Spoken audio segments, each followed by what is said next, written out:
الصلاۃ والسلام علیک یا سیدی یا رسول اللہ۔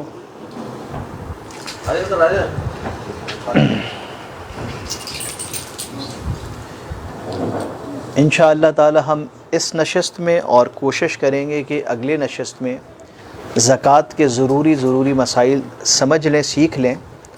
اور کیونکہ دیکھیے اگر زکوٰۃ صحیح ادا نہیں ہو رہی ہے تو غور کیجئے کہ جب 20 سال یا 30 سال بعد ہمیں پتہ چلے کہ جو ہم زکوٰۃ ادا کر رہے ہیں وہ صحیح ادا نہیں ہو رہی تو پھر کیا کیفیت ہوگی نا۔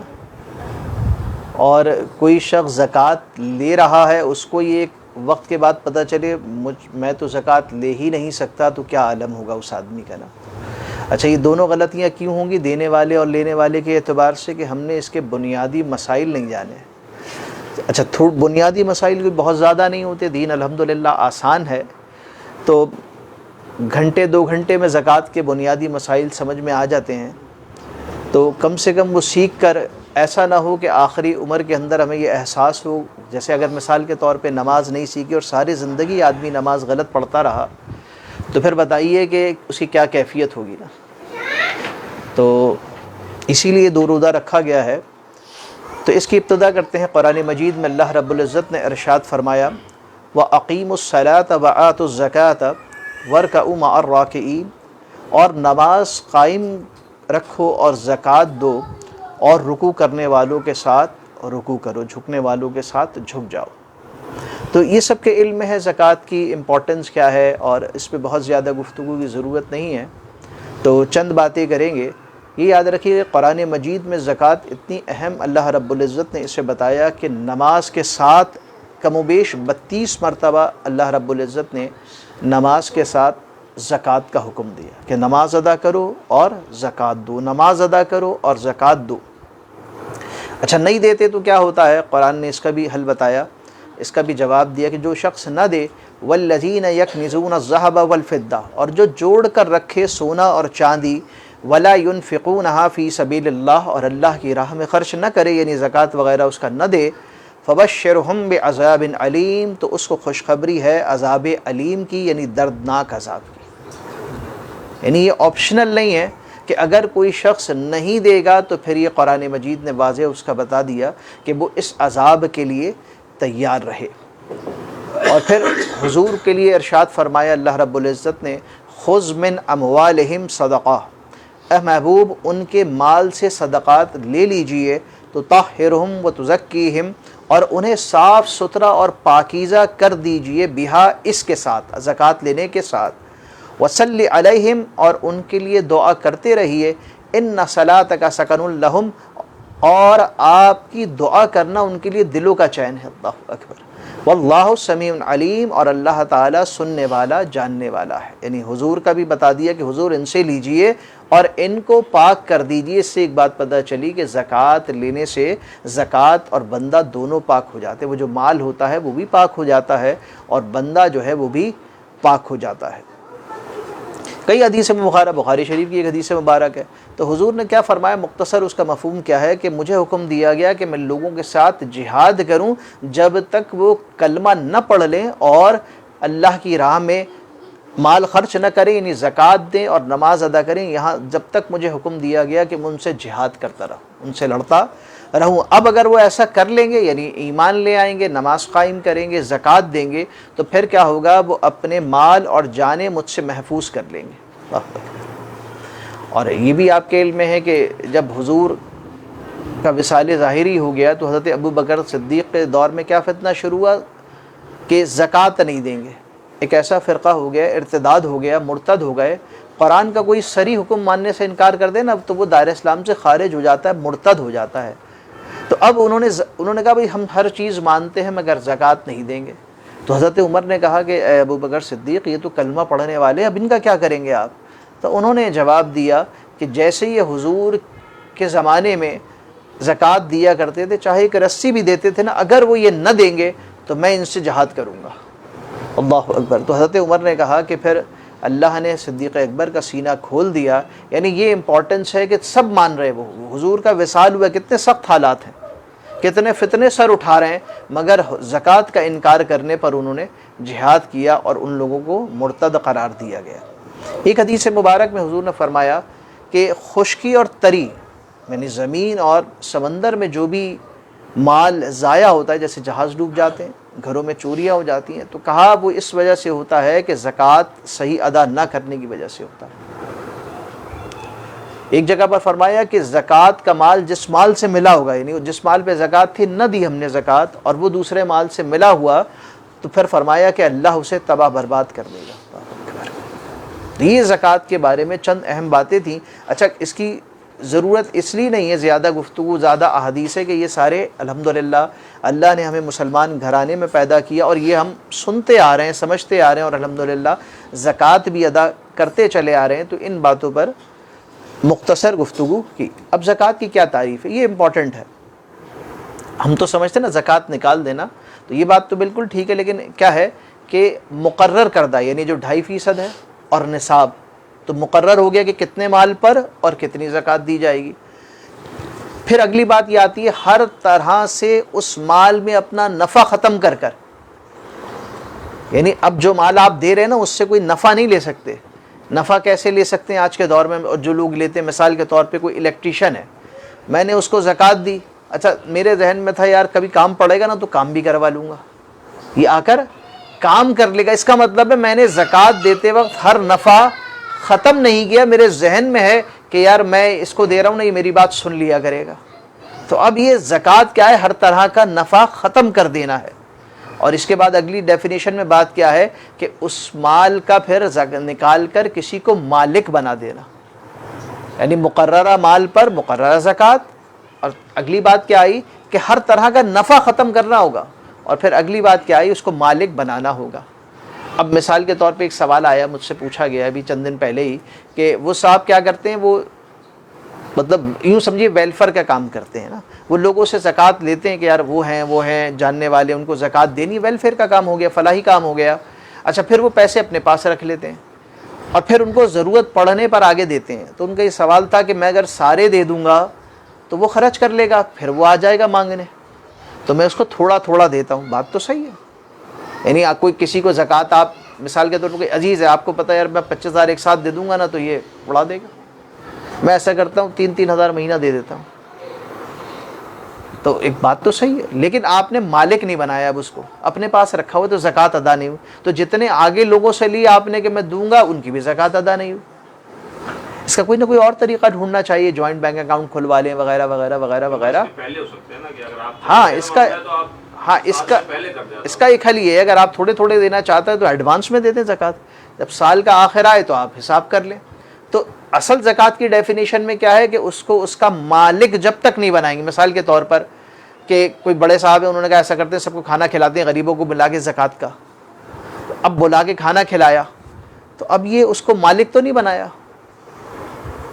تو اب اس سے زکوٰۃ ادا نہیں ہوگی۔ لیکن کیا کیا، پیکٹ بنوا لیے انہوں نے، آتے گئے غریبوں کو دیتے گئے، اب انہوں نے اس پیکٹ سے اس کو مالک بنا دیا، وہ چاہے خود کھائے کسی اور کو دے، بچوں کو کھلائے، اس کی اپنی مرضی ہے نا، اس کو مالک بنا دیا، اب یہ زکوٰۃ ادا ہو جائے گی، بشرطے کہ وہ زکوٰۃ لینے والا ہو۔ لیکن مالک بنانا اس لیے ضروری ہوتا ہے، تو آپ کسی کو بھی زکوٰۃ دیں تو زکوٰۃ کی تعریف میں ملکیت سب سے پہلے آئے گی۔ اسی لیے جو ویلفیئر انسٹیٹیوشنز ہوتے ہیں نا، یا مسائل ہیں زکوٰۃ دینے میں، وہ اسی طرح کے، آپ جیسے کسی ہاسپٹل کو، اچھے کام تو کر رہا ہے ہاسپٹل، لیکن اس میں مالک کون بن رہا ہے؟ تو اس میں جب مالک کوئی نہیں بن رہا تو پھر یہ مسائل ریسیو کر لو۔ تو یہ بات سمجھ میں آگے زکوٰۃ کی ڈیفینیشن کی ملکیت بھی ضروری ہے اس کے اندر، اور اس طرح ہر طرح نفع بھی اپنا ختم کرنا ہوگا۔ جی کال لے لوں گی ضرور۔ السلام علیکم جی۔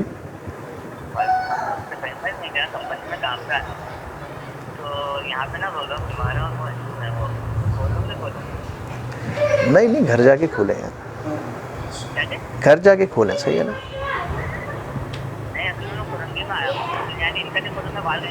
ہاں باہر کھولنے کے لیے صحیح۔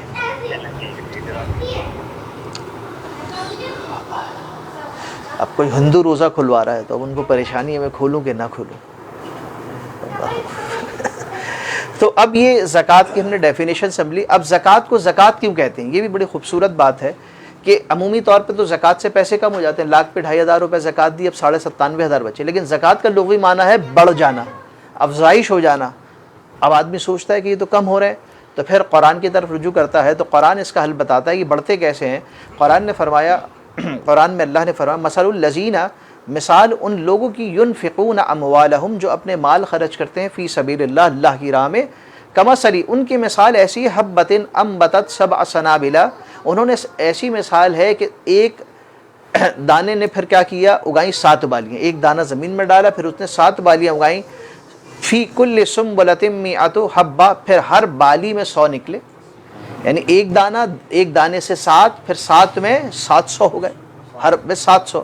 واللہ یضاعف لمن یشاء، اور اللہ اس سے بھی بڑھا دیتا ہے جب چاہے، جس کے لیے چاہے۔ واللہ واسع علیم، تو اللہ سے اب یہ تجارت جو ہے یہ بڑھنا اس معنی میں ہے کہ آپ نے دیے تو 1,000 روپے، لیکن اللہ نے 700 گنا بڑھا دیا اس کو، اور اللہ نے فرمایا کہ اللہ تو اس سے بھی زیادہ پر قادر، واللہ یضاعف لمن یشاء، اللہ تو اس کے لیے بڑھا دیتا ہے جس کے لیے چاہے۔ تو اللہ سے تجارت یہ ہے کہ آپ نے تو دیے 1,00,000 روپے، لیکن اب 1,00,000 روپے پہ 700 گنا کہاں پروفٹ ملتا ہے؟ تو قرآن بتا رہا ہے کہ ہم 700، اللہ تمہیں 700 گنا پروفٹ عطا کرتا ہے۔ تو اب آدمی کے ذہن میں یہ تصور ہو کہ میں اللہ سے تجارت کر رہا ہوں جس میں کوئی نقصان نہیں ہے، یہ پیسے در حقیقت کم نہیں ہو رہے، یہ خوشی سے دینے چاہیے، یہ کم نہیں ہو رہے، یہ اس دن انشاءاللہ تعالی اللہ تعالیٰ اس کا ثواب عطا فرمائے گا، اس دن عطا فرمائے گا جس دن ہمیں اس کی شدید حاجت ہوگی۔ اللہ اکبر۔ زکوٰۃ کب فرض ہوئی؟ زکوٰۃ 2 ہجری میں فرض ہوئی ہے، روزوں سے قبل 2 ہجری میں۔ ہجری سال کیا ہوتا ہے؟ جب حضور نے ہجرت فرمائی تو اس سے ایک سال شروع ہوا جسے ہجری سال ہم کہتے ہیں۔ اب زکوٰۃ کا حکم کیا ہے؟ شرعی حکم، اگر کوئی زکوٰۃ ماننے سے انکار کرے، یہ تو حضرت ابوبکر صدیق نے بتا دیا کہ کوئی ماننے سے انکار کرے تو وہ پھر کیا ہے؟ ارتداد کے حکم میں ہے، یعنی وہ کافر ہو جاتا ہے اگر کوئی زکوٰۃ کا حکم نہ مانے۔ اب زکوٰۃ جو ہے وہ اس کی شرائط ہے، یعنی ہر چیز کی شرط ہوتی ہے، جیسے نماز پڑھتے ہیں تو اس کے لیے وضو شرط ہے، اگر وضو نہ ہوگا تو پھر نماز کتنی ہی پڑھ لیں آپ، نماز نہیں ہوگی۔ تو اسی لیے محاورہ ہے کہ جب شرط فوت ہو جاتی ہے تو مشروط بھی فوت ہو جاتا ہے، جو جس پر یعنی وہ شرط ہے جس کے لیے۔ تو سب سے پہلی کیا چیز بیان ہوتی ہے زکوٰۃ کے لیے؟ ہر عاقل، بالغ اور مسلمان پر، یعنی عاقل کیا ہوا؟ عقل والا۔ اب یعنی کیا مطلب؟ کوئی مجنون ہو تو اس پر زکوٰۃ نہیں ہے، بھلے اس کے پاس کتنا ہی مال ہو، پاگل ہو گیا کوئی شخص، مجنون ہو گیا تو اس پر زکوٰۃ نہیں ہے، شریعت کا قلم اٹھ جاتا ہے۔ اسی طرح عاقل، اب یہ بچہ بیٹھا ہے، اس کے پاس کتنا ہی مال ہو جائے لیکن یہ عاقل نہیں ہے، بالغ نہیں، عقل نہیں رکھتا، تو یہ کتنا ہی مال ہو جائے، اس کو والد سے وراثت مل جائے، دادا سے وراثت مل جائے، ماں سے وراثت مل جائے، کتنا ہی مال بچے کے پاس ہو جائے لیکن وہ زکوٰۃ نہیں دے گا۔ اسی طرح مسلمان ہونا اس کے لیے ضروری ہے کہ مسلمان ہوگا تو پھر یہ معاملہ ہوگا۔ تو 3 یہ باتیں ہیں، یہ ہر جگہ تقریباً ہوتی ہیں۔ دوسری بات کیا ہے؟ وہ نصاب کا مالک ہو، یعنی نصاب کے سے مراد کیا ہے؟ کہ جو بھی روپیہ پیسہ ہے، جو بھی جس پر زکوٰۃ ہوگی وہ یہاں تک پہنچے، اس کو نصاب کہتے ہیں۔ جیسے ایک 7.5 تولہ سونا، یہ نصاب ہے سونے کا، 52.5 تولہ یہ چاندی کا نصاب ہے۔ تو نصاب اس کو کہتے ہیں کہ مال اس حد تک پہنچ جائے کہ اس پر پھر زکوٰۃ لازم ہو، یہ نصاب۔ جیسے یہ بھی ہم نے سنا ہوا ہے، اس کو آگے تھوڑا سا تفصیل سے سنیں گے۔ تیسری جو اہم ترین بات ہوتی ہے وہ یہ ہوتی ہے کہ بھئی یہ تو سمجھ لیا کہ مال اتنے مال پر ہے، اب یہ بھی جاننا ضروری ہوتا ہے کہ کون سے مال پر زکوٰۃ ہے، کون سے مال پر۔ اب یہ مثال کے طور پہ کوئی پینٹنگ لگی ہے مونا لیزا کی، بہت مہنگی خریدی ہے آپ نے، 4 لاکھ 5 لاکھ روپے کی، تو اب سوال ہوگا اس پہ زکوٰۃ ہے کہ نہیں ہے؟ صحیح ہے نا؟ آپ کے پاس ریفریجریٹر 2 پڑے ہوئے ہیں، 2 فریج پڑے ہوئے ہیں، 2 گاڑیاں پڑی ہوئی ہیں، تو سوال ہے کہ بھئی یہ جو آپ کے پاس اضافی چیزیں، ان پہ زکوٰۃ ہوگی نہیں ہوگی؟ تو اس بات کو جاننے کے لیے یہ جاننا ضروری ہے کہ وہ کون سے اموال ہیں جن کو کتابوں میں اموال نامی لکھا ہوتا ہے، بڑھنے والے اموال، تو جن پر زکوٰۃ ہوتی ہے۔ جب تک وہ نہیں جانیں گے زکوٰۃ صحیح طور پر ادا نہیں کر پائیں گے، پریشان رہیں گے اس پہ زکوٰۃ ہوگی کہ نہیں ہوگی۔ تو ہم یہ بات ابھی جانیں گے انشاءاللہ تعالیٰ سب سے پہلے کہ کس مال پر زکوٰۃ ہوتی ہے۔ ہر مال پر یہ یاد رکھیے زکوٰۃ نہیں ہوتی۔ ایک مثال دوں، آپ نے ہیرے کی انگوٹھی پہنی تو اب اس پہ زکوٰۃ ہے نہیں، تو ہیرے پہ زکوٰۃ نہیں ہوتی. اب یہ ہیرا کتنا ہی مہنگا ہو اس پہ زکوٰۃ نہیں ہوگی. تو یہ انشاءاللہ ہم جانتے ہیں. ابھی پھر نصاب اس کے قبضے میں بھی، یعنی جو مال ہے جس پہ زکوٰۃ بن رہی ہے وہ اس کے پاس ہونا بھی ضروری ہے. تو یہ بات دیکھیں گے. پھر حاجت اصلیہ کیا ہوتی ہیں؟ کہ وہ مال حاجت اصلیہ سے فارغ ہو. وہ مال حاجت اصلیہ سے فارغ ہو. حاجت اصلیہ کیا کسے کہتے ہیں انشاءاللہ تعالی جانیں گے.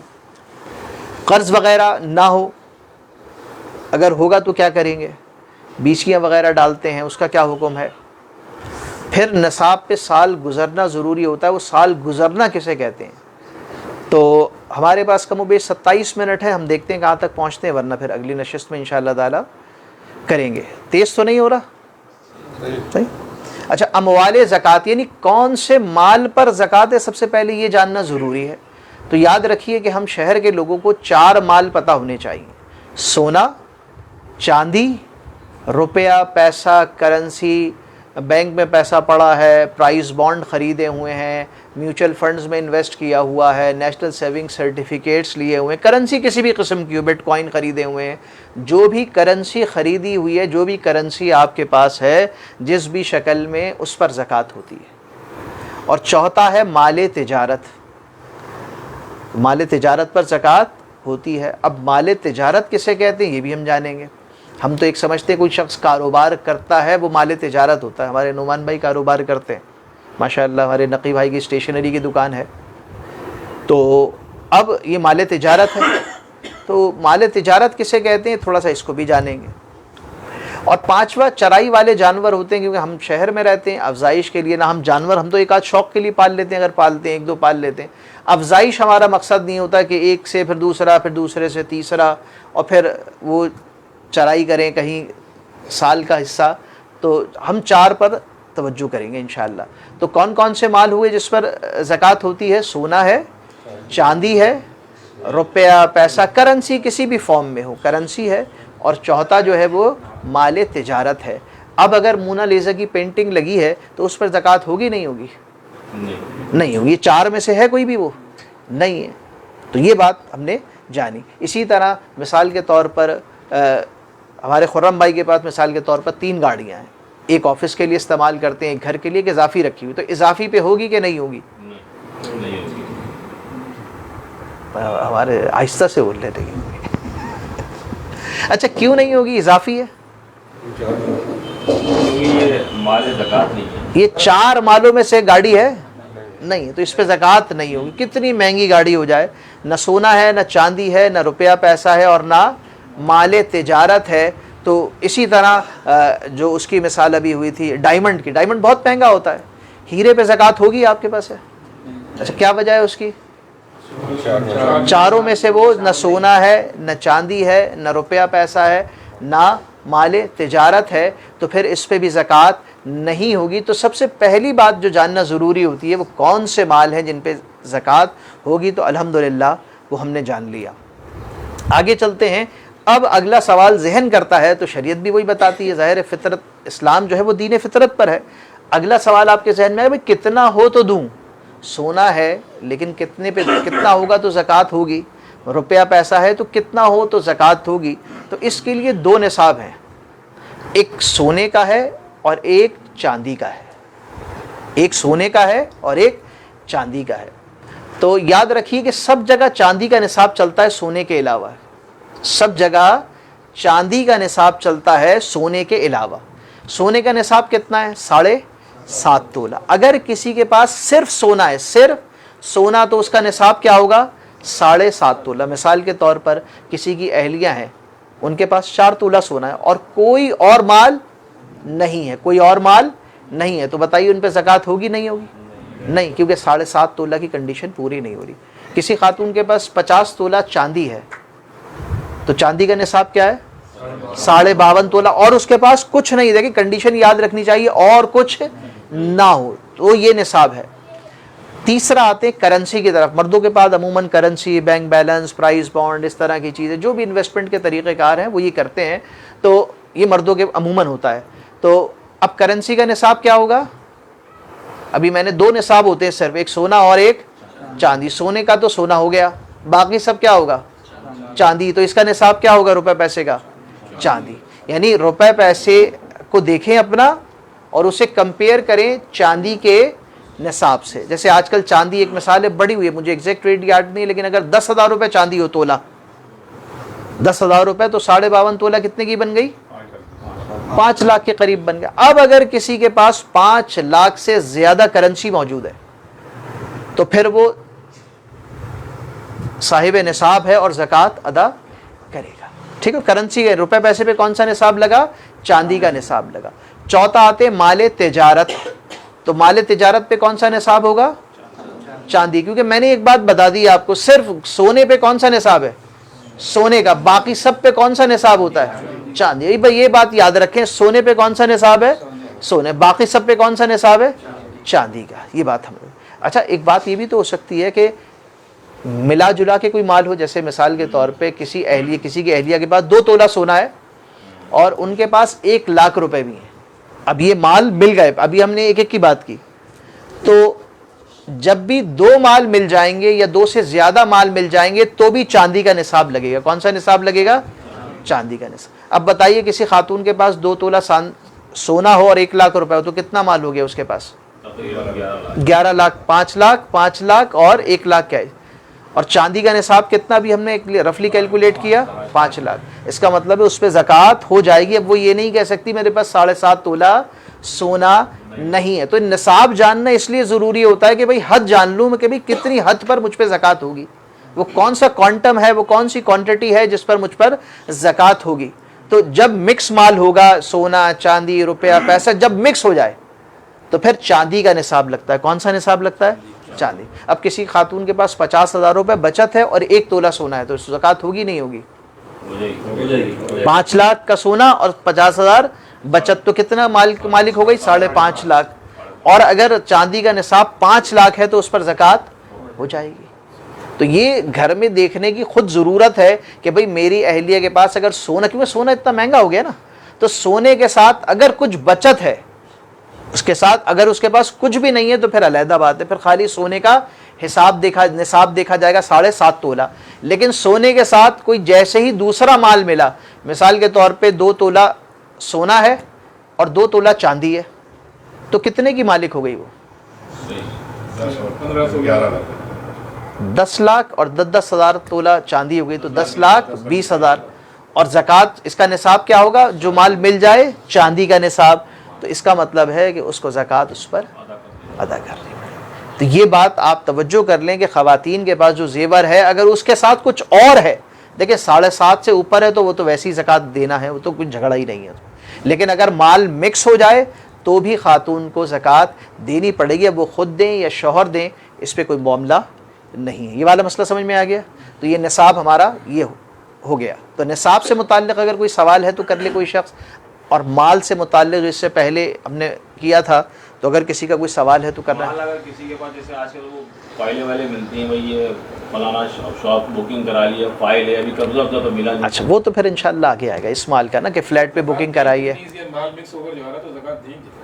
جی 2.5% دے گی نا مال پر. جیسے اگر کسی کے 11 لاکھ روپے ہو تو وہ سارے 11 لاکھ کا پلس کر کے دیں گے. جی ایک ہی لاکھ روپے نہیں 11 لاکھ پہ دیں گے. 11 لاکھ یعنی کہ کل مال پہ زکوٰۃ ہمیشہ کل مال پر ہوتی ہے, 2.5% ہوتی ہے. ٹھیک ہو گیا, نصاب والا کلیئر ہے؟ آگے چلیں. اچھا 1-2 باتیں اس میں سونے سے متعلق سن لیں. بعض اوقات ذہن میں آتا ہے سونے میں کھوٹ بھی ہوتا ہے نا, کوئی بھی زیور بنتا ہے تو کھوٹ ملے بغیر بنتا نہیں ہے. تو اگر غالب جو ہے وہ سونا ہے, جیسے ہمارے اکثر جو زیور اس میں زیادہ تر سونا ہوتا ہے, 15-20% جو ہے کھوٹ ہوتی ہے, تو پھر سونے کا سب پر حکم لگے گا, سونے پر سب کا حکم لگے. اچھا کسی کے پاس ایسا ہے سونا جس میں زیادہ کھوٹ ہے, ہو سکتا ہے اگر مثال کے تو 60% کھوٹ ہے اور 40% سونا ہے تو پھر وہ صرف سونے کا حساب لگائے 40% پہ. ٹھیک ہے, یہ بات تو کلیئر ہو گئی. اگلا سوال یہ آتا ہے بعض اوقات, ویسے اب تو یہ سوال اتنا ویلڈ نہیں رہا, لیکن یہ کہ پہلے ہوتا تھا کہ جب, اب تو گلوبل ولیج ہے نا, اب تو انٹرنیشنل مارکیٹ ہے گولڈ کی بھی, تو سب جگہ ایک ہی چل رہا ہے. وہاں اونس میں جو یہاں پہ بھی وہ یہی ریٹ ہوتا ہے. لیکن اگر مختلف ہوں تو کس جگہ سونے کا حکم لگے گا؟ یعنی اگر کوئی شخص امریکہ میں رہتا ہے تو وہاں کے ریٹ سے دے یا پاکستان کے ریٹ سے دے. تو یہ یاد رکھیے جہاں مال موجود ہوگا نا وہاں کے ریٹ سے زکوٰۃ پر وہ مال کا حساب لگایا جائے گا. اچھا اب مال تجارت کی بات ہوئی تھی, ہو سکتا ہے سب کے ذہن میں مال تجارت تو بڑا آسان ہے بھائی جیسے. تو مال تجارت کی صحیح تعریف کیا ہے؟ وہ مال, کوئی بھی مال ہو سکتا ہے جو آپ نے خالص بیچنے کی نیت سے خریدا ہو, خالص بیچنے کی نیت سے. اب اگر کسی نے کار خالص بیچنے کی نیت سے خریدی تو وہ مال تجارت ہو جائے گا, اس پہ زکوٰۃ ہوگی. کسی نے LED بیچنے کی نیت سے خریدی کہ اٹھا لو یار ابھی 20 مل رہے ہیں یہاں سے سستے ہیں بیچ دوں گا اس کو, اب اس پر زکوٰۃ بنے گی, وہ مال زکوٰۃ میں شامل ہوگا. اسی طرح کوئی پلاٹ خریدا خالص بیچنے کی نیت ہے تو پھر کیا ہوگا, اس پر زکوٰۃ اس کو وقت آنے پر دینی پڑے گی, خالص بیچنے کی نیت ہو. اور دوسری اہم بات اس میں یہ ہوتی ہے کہ جب زکوٰۃ دینے کا وقت ہو اس کی نیت باقی ہو, کیونکہ نیتیں تبدیل ہو سکتی ہے نا. آپ نے خریدا تھا مکان بیچنے کے لیے, لیکن آپ نے دیکھا آپ کے بچوں نے دیکھا, آپ کو مزہ آیا, آپ نے کہا اب رہیں گے یار اس میں انشاءاللہ, اب بیچتے نہیں ہیں. ٹھیک ہے, نیت بدل گئی, جب نیت بدل گئی تو حکم بدل گیا, تو پھر اس وقت اس پر زکوٰۃ نہیں ہوگی اگر نیت بدل گئی. اب کوئی کہے گا بھائی نیت, تو پھر آدمی نیت بدل لے تو یقیناً بھائی یہ اس کا اور اللہ کا معاملہ ہے. شریعت تو ظاہری حکم بیان کرتی ہے, وہ جانے اور اس کی نیت جانے. ظاہر ہے کہ اگر وہ زکوٰۃ بچانے کے لیے کرے گا تو وہ پھر اللہ سے تجارت نہیں کرنا چاہتا, تو وہ پھر لوگوں سے تجارت کرنا چاہتا ہے, اور لوگوں سے تجارت میں ہمیشہ نقصان ہوگا اللہ کے مقابلے میں. نیت سال بدلنے کے بعد بدلی, ہاں وہ تو جیسے ایک سال گزرا آپ نے اس پہ زکوٰۃ دے دی, اگلے سال تبدیل ہو گئی تو اگلے سال پھر زکوٰۃ اس پہ نہیں ہوگی. ٹھیک ہے, تو یعنی مال تجارت کی ڈیفینیشن کیا ہوئی کہ خالص تجارت کی بیچنے کی نیت سے لیا ہو اور وہ نیت زکوٰۃ دیتے وقت باقی ہو. اگر پہلے بیچنے کی نیت نہ ہو, پہلے لیا اپنے استعمال کے لیے, نہیں اصل ہے, وہ اصل پر ہے کہ خریدنے کی نیت پہلے نیت ہے, پہلے رکھنے کے لیے تھا, اب ارادہ کیا بیچ دیں گے, تو وہ بات نہیں ہے. اصل کی لیتے وقت اس کا ہوگا. تو مال تجارت یہ ہے.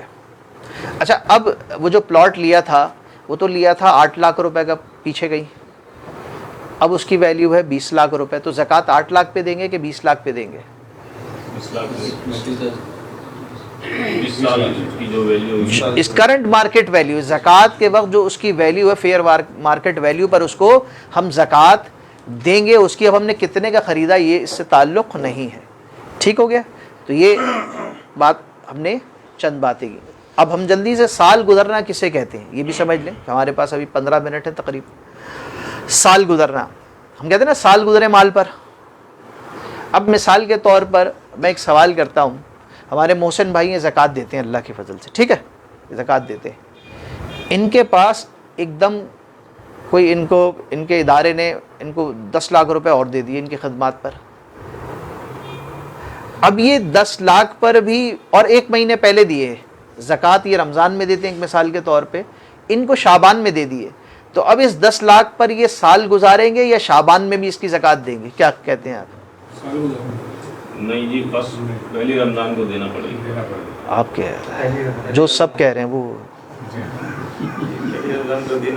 دینے, ابھی تو سال تو گزرا نہیں اس پہ. کل کا اعتبار ہوگا نا, اگر بینک میں ہے تو بینک تو پہلے رمضان کو کاٹ لے گی. نہیں کل کا اعتبار سال میں آتا رہا جاتا رہا, اس کا حساب نہیں ہوا, تو آپ پہلے سکھا چکے ہیں نا کہ وہ پہلے رمضان کو اتنا مال ہوگا اس کا. یہ جی یہاں بھی بزنس مین بیٹھے ہوئے ہیں.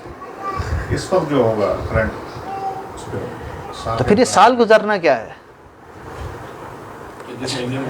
اچھا میں آسان کرتا ہوں اس کو, دیکھیں سال گزرنا نہ صرف پہلے سال کی بات ہے, سال گزرنا صرف یعنی مثال کے طور پہ یوں سمجھیے جیسے بچے بڑے ہوتے ہیں نا تو پھر کام دھندا شروع کرتے ہیں, ابھی ان کے پاس کچھ نہیں ہے, اب یہ کمائیں گے, اب ان کے پاس جب بھی یہ صاحب نصاب ہوئے 5 لاکھ سے بڑھ گئے پیسے تو وہ ان کا پہلا دن شمار ہو گیا. ٹھیک ہے, اب اس پہ پورا سال گزرے گا, مثال کے طور پہ پہلی رمضان کو ان کے پاس 5 لاکھ روپے ہوئے, اب جب اگلا رمضان گزرے گا تو یہ دیکھیں گے کتنے پیسے ہیں, اب 6 لاکھ ہے تو 6 پہ زکوٰۃ دے دیں گے. اب یہ ایک دفعہ صاحب نصاب ہو گئے نا, تو اب یہ کیا کریں گے, ہر پہلی رمضان کو چیک کریں گے, اگر ان کے پاس اتنا مال ہوگا جو نصاب کو پہنچتا اس پہ زکوٰۃ دے دیں گے. اب یہ چیک نہیں کریں گے کہ میرے پاس سال میں بیچ میں کتنا پیسہ آیا, اس پیسے پہ سال گزرا کہ نہیں گزرا. اب جیسے ہماری مثال تھی, صاحب نصاب تھے, ان کو 10 لاکھ روپے شوال میں ملے, اور پہلی رمضان کو کیا ہوا ہے؟ شعبان میں ملے، پہلی رمضان کو ان کی زکوٰۃ ہے، تو یہ پورے مال پر زکوٰۃ دیں گے، کیونکہ وہ سال گزرنا پہلے سال تھا، اب یہ صاحب نصاب ہو چکے ہیں۔ جب صاحب نصاب کوئی ہو چکا ہو تو اب بیچ میں جو مال بڑھ رہا ہے کم ہو رہا ہے اس کا اعتبار نہیں کرتے، بلکہ جس ڈیٹ پر زکوٰۃ دیں گے اس کا اعتبار کرتے ہیں۔ تو یہ مسئلہ سمجھ میں آ گیا امید ہے؟ تو یہ سال گزرنا ہر مال پر نہیں، ورنہ آپ دیکھیے نا، آپ کیسے میں اور کیسے آپ حساب رکھیں گے آج اتنے پیسے آئے، اب اس نوٹ پہ سال گزرا نہیں گزرا، کیونکہ وہ خرچ بھی ہو رہے ہوں گے، پھر اور آ رہے ہوں گے، پھر ہر مہینے کما رہے ہوں گے، پھر وہ جا رہے ہوں گے، تو کون سے مال پر سال گزرا؟ تو پھر حسابی کتاب لگاتے رہیں گے یہ، ٹھیک؟ تو ایسا نہیں کرنا۔ اگر آپ صاحب نصاب ہو گئے تو جو آپ کی تاریخ ہے آپ اس پر دیکھیں کہ آپ کے پاس کتنا مال ہے، آپ اس پر زکوٰۃ ادا کر دیں، چاہے آپ اب پہلی رمضان ہے، آپ کو 30 شعبان کو 5 لاکھ روپے ملے، ابھی اس کو ایک دن میں نہیں گزرا، تب بھی آپ کو اس پر زکوٰۃ دینی ہے، کیونکہ اب سال میں کمی بڑھتی کا اعتبار نہیں ہے، یہ کمی آپ کے پاس ہونی چاہیے، اس چیز کی ملکیت آپ کے پاس ہے۔ جی جی جی ملکیت آخری دن میں چلے گئے، پیسے تھے آپ کے پاس، آپ نہیں دیے۔ کم رہے گا، ہاں بالکل صحیح ہے، ملکیت سے یہ بھی ہاں بالکل صحیح، ٹھیک ہو گیا۔ تو اس کا کوئی سوال سال والا؟ اگلی بات چلتے ہیں، حاجت اصلیہ کسے کہتے ہیں؟ بلکہ حاجت اصلیہ پہلے کچھ چند سوالات کرتے ہیں نا، حاجت اصلیہ روکتے ہیں، ٹھیک ہے؟ اب یہ آپ نے جوابات دینے ہیں، جو ہم نے سمجھا اب تک۔ ہمارے پاس ایسے لوگ موجود ہیں جن کے پاس بہت سارے گھر ہیں، ہمارے خرم بھائی بیٹھے ہیں، تو خرم بھائی ان پر زکوٰۃ ہوگی نہیں ہوگی؟ آپ سب سے سوال ہے۔ ان کے پاس مثال کے طور پہ 2 گھر ہیں، 3 گھر ہیں، 2 کرائے پہ چل رہے ہیں، آپ ان کے پاس 5 گھر ہیں، وہ کرائے پہ چل رہے ہیں، تو اب یہ زکوٰۃ دیں گے نہیں دیں گے ان مکانوں پر؟ یہ ضرورت سے زیادہ ہے، نہیں کوئی ضرورت نہیں ہے، کیونکہ وہ 4 چیزوں میں نہیں آ رہے، 4 چیزوں میں آ رہے ہیں۔ لیکن جو پرچیز کیا ہے وہ کاروباری نیت سے کی ہے، نہیں نہیں، وہ تو اگر مال تجارت ہو جائے گا نا، اگر وہ تو انکم تو پیسے میں شامل ہو رہی ہے نا، پیسے کا تو زکوٰۃ جاری ہے نا، جو بھی بچے گا، لیکن ابھی تو وہ اس مکان پہ زکوٰۃ ہوگی نہیں ہوگی۔ اگر خالص بیچنے کی نیت نہیں ہے، اگر خالص بیچنے کی نہیں ہے، رہنے کے لیے لیا ہے، کرائے پہ دینے کے لیے لیا ہے، بچوں کے لیے لیا ہے، بعد میں استعمال کریں گے، تو اس پہ نہیں، نہ یہ سونا ہے، نہ چاندی ہے، نہ مال تجارت ہے، اور نہ روپیہ پیسہ ہے، ٹھیک ہوگا؟ ایک بات ہے۔ اب اسی طرح کوئی پلاٹس لے لیے، پیچھے رینچز میں لے لیے 3 پلاٹ کہ بچوں کے کام آئیں گے، تو ان پہ زکوٰۃ ہوگی نہیں ہوگی؟ یہ 4 مالوں میں سے کوئی ہے؟ سونا، چاندی، روپیہ پیسہ، مال تجارت، بیچنے کی نیت تو نہیں ہے، تو پھر زکوٰۃ نہیں ہوگی۔ گھر میں 3 کاریں ہیں، ایک استعمال میں، 2 ایسی کھڑی ہیں، شوق ہے، یہ 4 مال ہیں نہیں، تو زکوٰۃ نہیں ہوگی۔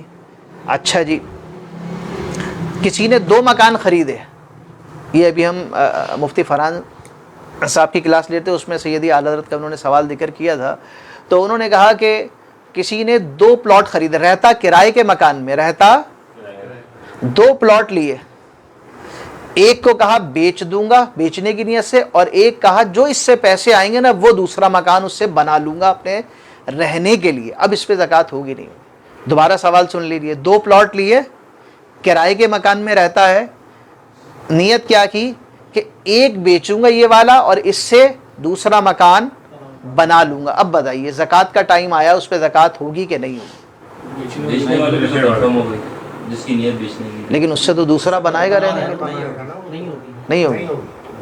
وہ کیا کہتے ہیں؟ مال پہلے۔ بیچنے کی اچھا دیکھیں، ایک اصول کیا ہے شریعت کا، بعد میں آپ کیا کریں گے شریعت اس کو نہیں دیکھتی۔ آپ کی نیت کیا تھی؟ یہ بیچوں گا، ٹھیک ہے، بعد میں آپ کیا کریں گے اس سے تعلق نہیں، تو یہ مال تجارت ہو گیا۔ اب اس پہ آپ زکوٰۃ، اگر وہ زکوٰۃ کے آپ کے پاس مال ہے زکوٰۃ کے ٹائم پر، تو آپ اس پہ زکوٰۃ دیں گے، ٹھیک ہو گیا یہ والا۔ اب اسی طرح کسی بچی کی شادی ہے، اس نے جہیز لے کے رکھ لیا 8 لاکھ روپے کا، وہ صاحب نصاب ہے، ٹیلی ویژن، فریج، فرنیچر، یہ اب 8 لاکھ روپے کے مال پہ زکوٰۃ ہوگی، اس بچی کے جہیز پہ نہیں، ابھی دیا نہیں ہے، 3-4 مہینے بعد شادی ہے، دیکھا جائے گا کس کی ملکیت میں، اگر وہ نہیں اسی کی ملکیت میں، اس نے دیا نہیں ہے، باپ کی ملکیت میں۔ بیچنے کی نیت سے تھوڑی دی ہے، وہ تو جہیز بیچنا تھوڑی کاروبار تھوڑی، مال تجارت نہیں تجارت تھوڑی۔ اچھا پھر وہ اصل دیکھیں، وہی دیکھیں گے، جیسے فریج ہے تو یہ سونا ہے، چاندی ہے، مال تجارت نہیں ہے، اچھا ایک جواب کیوں نہیں دے سکتے جہیز کا؟ گولڈ بھی تو خریدا ہو سکتا ہے. اب گولڈ خریدا, گولڈ پہ تو زکوٰۃ ہوتی ہے, تو اب ابھی مالک وہ باپ ہے تو اس کے نصاب میں مل جائے گا گولڈ اور وہ زکوٰۃ اس کی دے گا. چاندی لے لی, اب وہ اس کے ساتھ مل جائے گی. یعنی جہیز میں یہ مال دیکھنا پڑے گا کون سا مال لیا ہے, کون سا مال لیا ہے. اگر بچی کو دے دیا وہ سونا تو بچی کے پاس جا کے وہ دیکھا جائے گا کہ بھئی یہ زکوٰۃ بنے گی اس پہ نہیں بنے گی. ٹھیک ہو گیا. اچھا حج کے پیسے جمع کر رہے ہیں, پلان بنائے 2028 میں حج کریں گے, 10 لاکھ روپے جمع ہو گئے, ابھی کیا کریں؟ یا 8 لاکھ روپے جمع ہو گئے, زکوٰۃ دینی پڑے گی نہیں؟ بات کا اعتبار نہیں ہے, ابھی دینی پڑے گی. ٹھیک ہو گیا.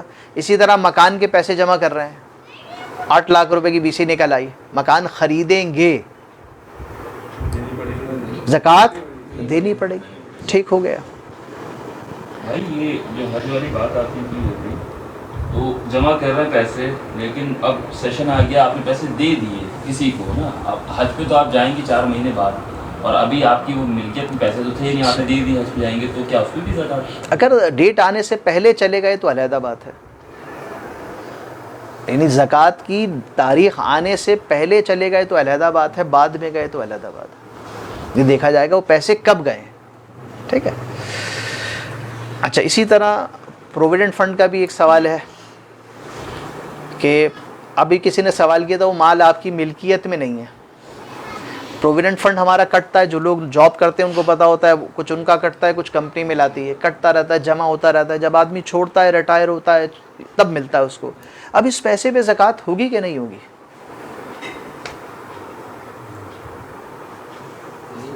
پروویڈنٹ فنڈ کی بات کر رہے ہیں جی اگر بھی تو ہوگی, کیونکہ اگر آپ چاہیں تو اس کو نکلوا سکتے ہیں. ہوگی, ملکیت ہے ملکیت ہے, زکوٰۃ تو ہوگی, لیکن ہمارے قبضے میں تو نہیں ہے. وہ تو امپلائر کے پاس ہے. پھر یہ قبضے میں نہیں ہے, لیکن آپ چاہیں تو آپ نکلوا مانگیں گے, دے دیں گے نا آپ کے پاس, آپ کا آپ یوز اپنے انٹینشن سے کر سکتے ہیں نا. نیت تو جب چاہے مل جائے گا وہاں سے, ہے. جب چاہے کہ مل جائے گا وہاں اچھا دیکھیے پہلا اصول تو ہے یہ آپ کا مال ہے. ٹھیک ہے, کیونکہ کیا ہوتا ہے PF میں سیپریٹ لیجر ہوتا ہے امپلائی کے نام کا. ٹھیک ہے, تو پہلا اصول تو یہ ہے, اس پہ اپلائی ہوتا ہے کہ یہ آپ کا مال ہے. لیکن اب دوسرا میں زکوٰۃ دوں کیسے, میرے پاس تو پیسے ہی نہیں ہے. وہ ایک کیس کر لیتے ہیں تب بنانے کے لیے کہ میرے پاس کیش کچھ بھی نہیں ہے, لیکن PF میں 10 لاکھ روپے ہیں, PF میں 10 لاکھ روپے, تو زکوٰۃ تو ہو جائے گی, لیکن دوں کیسے؟ تو دیکھیں اگر جو مال آپ کے ہاتھ میں نہ ہو نا, شریعت آپ کو ایک اجازت دیتی ہے کہ جب آ جائے تب دے دیں, جب آ جائے تب دے دیں. پہلے بھی دے سکتے ہیں آپ کے پاس, لیکن بعد میں دینے میں یہ نہیں ہوگا 1 سال کا دینا پڑے گا. مثال کے طور پہ 10 سال بعد آپ کو پروویڈنٹ فنڈ ملا تو 10 سال کی زکوٰۃ دینی پڑے گی. مثال کے طور پہ پہلے سال 10 لاکھ تھا تو 10 سال پہ 10 لاکھ پہ, دوسرے سال وہ بڑھ کے 12 لاکھ ہو گیا تو دوسرے سال کی زکوٰۃ 12 لاکھ پہ, تیسرے سال 14 لاکھ ہو گیا تو 14 لاکھ پہ زکوٰۃ. اب آپ سوچئے 10 سال کی یا 20 سال کی جب زکوٰۃ دینی پڑے گی, 20 سال بعد کسی, ابھی تو ہم یہ سمجھتے ہیں اس پہ زکوٰۃ ہی نہیں ہے, 20 سال کے بعد جب پیسہ ملا کسی نے بتا دیا زکوٰۃ ہے, اب تو پیروں تلے زمین نکل جائے گی, ہے نا. تو اب حساب تو کچھ اور لگا کے بیٹھے تھے کہ بھائی جتنے ملیں اس سے کچھ اور لے کے کچھ کام کروں گا, اب پتہ چلا اس میں سے تو جانیں گے. تو پھر اچھا اصول کیا ہے کہ آپ ہر سال وہاں سے پتہ کریں آپ کا کتنا پیسہ ہے, اپنے نصاب میں ایڈ کریں اور اس کی زکوٰۃ دے دیں, ورنہ بعد میں سارے سالوں کی دینی پڑے گی. ایسا نہیں ہوگا کوئی سال آپ کا چھوٹ جائے گا, کیونکہ شریعت نے صرف یہ اجازت دی ہے بعد میں دے دو, یہ تھوڑی کہا ہے کہ اس سال کی نہ دو. یعنی یہ ہوتا نا کہ ڈیفر پیمنٹ کر دی ہے شریعت نے, لیکن لائبلٹی آپ کے اوپر ہے. جیسے پہلے سال بنی آپ کی PF پہ 30,000 روپے, تو اب لائبلٹی بن گئی آپ 30,000 دینے, دو جب مرضی, پیسے جب ملیں جب دے دو, لیکن بن تو گئی پہلے سال. دوسرے سال 50,000 روپے بنی تو اب 80,000 کی لائبلٹی مجھ پر ہو گئی زکوٰۃ کی, ابھی دے نہیں رہا میں, جمع ہو رہی ہے میرے نام پر. اب جب ملے گا تو شریعت کہتی ہے دے دو. اب کتنا مشکل لگے گا 12 لاکھ روپے میں سے 5 لاکھ روپے دے دینا. تو دونوں طریقے ہمارے پاس کہ ہم جو چاہیں اس میں اختیار کر لیں. افطار میں 8 منٹ ہے, دعا کر لوں, 5 منٹ لگیں گے. PF کو اسٹیمیٹ کر کے دستمال لگانے میں 5 منٹ لگیں گے. چلیں تو یہاں اختتام کرتے ہیں کہ صاحب خانہ کا حکم ہے. وہ کل اگلے ہفتے ہوگا نا, آپ کو آنا پڑے گا نا, ایسے تھوڑی سارے مسئلے آ جاتے ہیں. ٹھیک ہے, تو انشاءاللہ تعالیٰ آپ دعا بھی کریں گے، اور یہ وہ وقت ہے کہ اللہ تعالیٰ ایک حدیث کے مطابق 60,000 لوگوں کی افطار کے وقت بخشش فرماتا ہے، اور ایک حدیث میں ہے کہ لاکھوں لوگوں کا ذکر ہے اس میں. تو اللہ کرے کہ اگر ہماری بخشش نہ ہو تو آج ہو جائے، اور ہم بخشش کروانے میں اللہ تعالیٰ سے کامیاب ہو جائیں.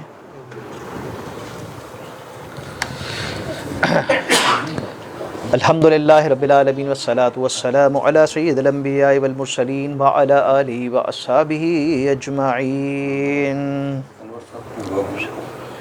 یا الہی ہر جگہ تیری عطا کا ساتھ ہو، جب پڑے مشکل شہ مشکل کشا کا ساتھ ہو. یا الہی بھول جاؤں نزع کی تکلیف کو، شادی دی دار حسن مصطفیٰ کا ساتھ ہو.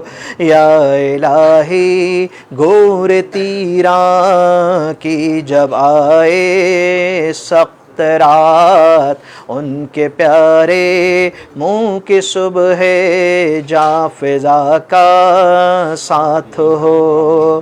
یا الہی رنگ لائے جب میری بے باکیاں، ان کی نیچی نیچی نظروں کی حیا کا ساتھ ہو.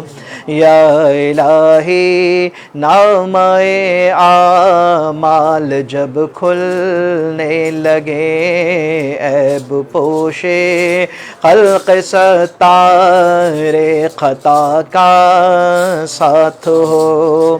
یا الہی جب چلوں تاریک راہ پل صراط، آفتاب ہاشمی نور الہدیٰ کا ساتھ ہو. یا الہی جب سر شمشیر پر چلنا پڑے، رب سلم کہنے والے غم زدہ کا ساتھ ہو. یا الہی جو دعائیں نیک ہم تجھ سے کریں، قدسیوں کے لب سے آمین ربنا کا ساتھ ہو. یا الہی جب رضا خواب گراں سے سر اٹھائے، دولت بے دار عشق مصطفیٰ کا ساتھ ہو. یا الہی ہر جگہ تیری عطا کا ساتھ ہو، جب پڑے مشکل شہ مشکل کشا کا ساتھ ہو.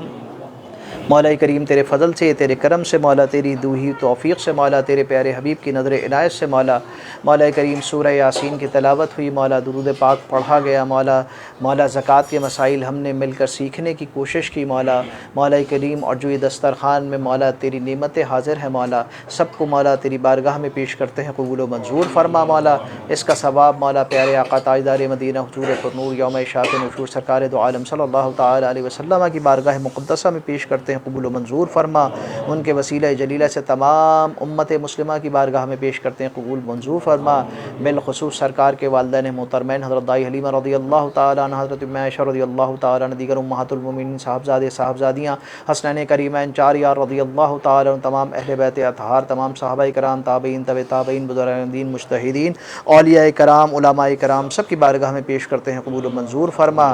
بالخصوص سید غوث پاک رضی اللہ تعالی عنہ، سیدی اعلی حضرت علیہ رحمۃ الرحمن کی بارگاہ میں پیش کرتے ہیں قبول و منظور فرما، ہمارے پیارے پیر و مرشد کی بارگاہ میں پیش کرتے ہیں قبول و منظور فرما، قاری نثار الحق صاحب علیہ رحمۃ الرحمن کی بارگاہ میں پیش کرتے ہیں قبول و منظور فرما۔ مولا کریم ہم سب کے جو بھی والدین، دوست، احباب، عزیز و اقارب اس دار فانی سے کوچ کر گئے مولا سب کی بارگاہ میں پیش کرتے ہیں قبول و منظور فرما، سب کی حتمی مغفرت فرما مولا، سب کی قبروں کو نور مصطفیٰ سے روشن فرما، سب کی قبروں کو تحاد نگاہ تک وسعت عطا فرما، سب کو قبروں میں آرام، چین، سکون نصیب فرما مولا، سب کی قبروں میں جنتی سب بچھانے سب کو عطا فرما مولا، سب کی قبروں کو جنت کے باغات میں سے ایک باغ بنا دے مولا۔ مولا کریم اپنے فضل و کرم سے مولا ہم سب کا خاتمہ بالخیر ایمان کے ساتھ فرما مولا، برے خاتمے سے بچا لے مولا۔ مولا جنت الفردوس میں بلا حساب و کتاب داخلہ نصیب فرما مولا، اپنے پیارے حبیب کا پڑوس نصیب فرما مولا، جہنم سے آزادی عطا فرما، جہنم سے آزادی عطا فرما، جہنم سے آزادی عطا فرما مولا، جو بیمار ہیں سب کو صحت کاملہ عطا فرما مولا کریم۔ ہمارے انور جاوید صاحب بیمار ہیں مولا، ایکسیڈنٹ ہوا تھا مولا، ان کو صحت کاملہ عطا فرما۔ سمیع صاحب ہیں، فیروز صاحب ہیں، جتنے جو لوگ یہاں ہمارے شجاع بھائی ہیں، جتنے لوگ یہاں پر بیمار ہیں سب کو صحت کاملہ عطا فرما، اے اللہ شفاء عاجلہ عطا فرما مولا۔ ہمارے ساتھی عبد المجید بھائی مولا اس وقت حرمین شریفین میں ہے مولا کریم، مولا کریم ان کے مولا خوب ان کو عبادت کرنے والا بنا مولا، جو رحمتیں برکتیں مولا عطا ہوں مولا ان سے ہم کو حصہ عطا فرما، بار بار بیت اللہ شریف مدینہ پاک جانے کی ہم سب کو توفیق نصیب فرما، حج بیت اللہ کی سعادت نصیب فرما مولا کریم۔ ہمارے نعمان حج کے لیے ارادہ رکھتے ہیں مولا، ان کا حج مولا آسان فرما مولا، ان کو قبولیت کا درجہ عطا فرما، سب کی مشکلات کو دور فرما، سب کے گھروں میں خیر و برکت کو نزول فرما مولا، اس گھر میں بھی اپنا خیر و برکت کا نزول فرما مولا، جو اولادیں ہیں ان کو نیک بنا مولا کریم، اپنا فضل و کرم فرما، جن کے والدین حیات ہیں مولا درازی عمر بالخیر عطا فرما، ان کی خوب خدمت کرنے والا بنا مولا کریم۔ مولا کریم اس رمضان کے مولا اس پہلے عشرے کو مولا ہمیں خوب عبادت کرنے والا بنا مولا کریم، اچھے طریقے سے روزہ رکھنے والا مولا، تراویح پڑھنے والا بنا مولا کریم، اپنا فضل و کرم فرما، بری باتوں سے لغو باتوں سے ہمیں دور رکھ مولا کریم۔ ہمارے اس مجلس کو مولا جاری و ساری رکھ مولا، اخلاص کے ساتھ علم دین حاصل کرنے والا بنا مولا، علم دین پر عمل کرنے والا بنا مولا کریم، خوب خوش دلی کے ساتھ زکوٰۃ ادا کرنے والا بنا مولا، اپنا فضل و کرم فرما مولا، اپنی محبت عطا فرما مولا، اپنے پیارے حبیب کی محبت عطا فرما مولا کریم۔ ہمیں صحیح اسلامی عقیدوں پر زندہ رکھ مولا، انہی پر ہماری موت فرما مولا کریم مولا، بد مذہبوں سے دور فرما مولا، برے خیالات سے دور فرما، برے عقائد سے دور فرما مولا کریم، اپنا فضل و کرم فرما مولا قرآن و سنت پر عمل کرنے والا بنا مولا، قرآن پر خوب پڑھنے والا بنا، حضور کی حدیثیں خوب پڑھنے والا عمل کرنے والا بنا مولا کریم، اپنا فضل و کرم فرما دے مولا ہم سب کی مشکلات کو آسان فرما مولا، اپنی دعائیں مانگ لے جو دل میں حاجتیں ہیں اللہ تعالیٰ سے۔ اللہ کرم فرما، ہمارے گناہوں کو معاف فرما، اے اللہ بخشش فرما، کرم فرما، رزق حلال عطا فرما، طیب عطا فرما، رزق برکت عطا فرما مولا کریم، اپنا فضل و کرم فرما، رزق حلال عطا فرما، اے اللہ آسانیت عطا فرما، کرم فرما۔ ان اللہ وملائکتہ یصلون علی النبی یا ایہا الذین آمنوا صلوا علیہ وسلموا تسلیما، اللہم صلی علی سیدنا و مولانا محمد معدن الجود والکرم وآلہ وبارک وسلم، صلاۃ و سلاما علیک یا سیدی یا رسول اللہ، سبحان ربک رب العزۃ عما یصفون وسلام علی المرسلین والحمد للہ رب العالمین، بحق لا الہ الا اللہ محمد رسول۔ تو اگلے ہفتے انشاءاللہ تعالیٰ اس کی دوسری نشست ہوگی تو اس میں ضرور شرکت کیجیے۔ آپ اندر تشریف لائیے۔